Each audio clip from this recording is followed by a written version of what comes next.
जय श्री राम भक्तगणों। महाराज मनु सृष्टि के प्रारंभ में पूरी धरती के राजा थे। उनकी पत्नी थी शत्रुपा। उन्होंने अपने पूरे राज्य को अपने पुत्रों को सौंपा, संतान के दायित्व से निवृत्त हुए और फिर आ गए एकांत में नारायण की तपस्या करने के लिए। नारायण की तपस्या करने लगे, एक पांव पर खड़े होकर के दोनों पति पत्नी। पहले अन्न का त्याग किया, फिर जल का भी त्याग कर दिया और 12 मंत्र का अनवरत जाप कर रहे थे। मंत्र था ओम नमो भगवते वासुदेवाय।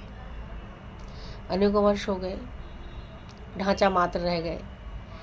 ब्रह्मा जी इस बीच कई बार आए कि मनु क्या कर रहे हो, क्यों इतना कष्ट पा रहे हो, जो चाहिए मुझे बताओ। उन्होंने कहा कि जिनकी तपस्या कर रहे हैं ना, उन्हीं को बताएंगे।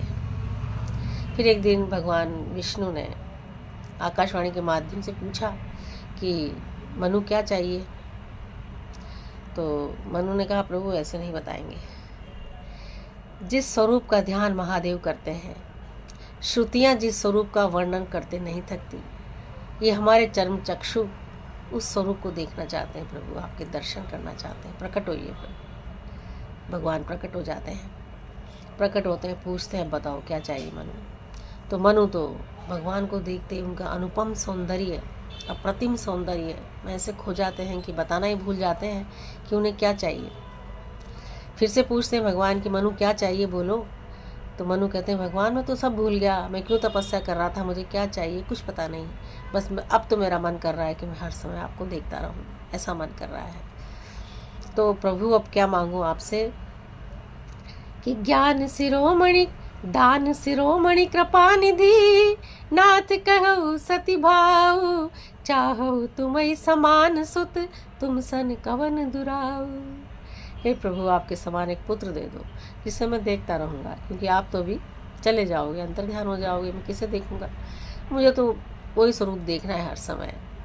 भगवान हंसने लगे और उन्हें शत्रुपा की ओर देखा। शत्रुपा तुम्हें क्या चाहिए। शत्रुपा ने कहा कि जो बरुनाथ चतुरपति मांगा, सोई कृपाल मोहे अति प्रिय लागा। जो मेरे पति ने मांगा है ना, वही वर मुझे भी बहुत पसंद है, वही प्रिय है मुझे। आप वही वर दे दीजिए, अर्थात आप हमें आप जैसा एक पुत्र दे दीजिए। भगवान ने कहा कि देखो शत्रुपा, मनु आपको प्रतीक्षा करनी होगी, जब समय आएगा तब मैं स्वयं तुम्हारे यहाँ जन्म लूँगा। ऐसा कह कर के भगवान अंतर ध्यान हो गए और वो समय आया त्रेता युग में, जब शत्रुपा कौशल्या बनकर जन्मी।